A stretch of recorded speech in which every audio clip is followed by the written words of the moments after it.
नवाज शरीफ बेकसूर था इसलिए सुरखरू हुआ, सजा देने वाले जजों की छुट्टी हो गई।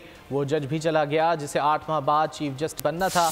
वो इस्तीफा देकर इसलिए चला गया क्योंकि चोर की दाढ़ी में तिनका था। कायद नून लीग नवाज शरीफ की जानिब से खिताब किया गया कि आज मैं सुरखरू हूँ अल्हम्दुलिल्लाह, और सजा देने वाले वो जज एक एक करके रुखसत हो गए। वो जज भी चला गया भाई, उसने तो अभी 8 महीने के बाद चीफ जस्टिस ऑफ पाकिस्तान बनना था। दाल में कुछ काला था, पता था कि चोर की दाढ़ी में तिनका है। बड़े जख्म खाए हमने, हमें मजीद जख्म खाने की अब कोई कुव्वत बाकी नहीं रह गई। इस मुल्क को अपने पाँव पे खड़ा करेंगे, इस कौम को अपने पाँव पे खड़ा करेंगे। नवाज शरीफ का मुकाबला और मुस्लिम लीग नून का मुकाबला किसी सियासी जमात से नहीं है। और 8 फरवरी को ये फैसला सुना देंगे कि हम 28 मई वाले लोग हैं, 9 मई वाले लोग नहीं है। सब्सक्राइब करें और बेल दबाएं ताकि कोई खबर रह न जाए।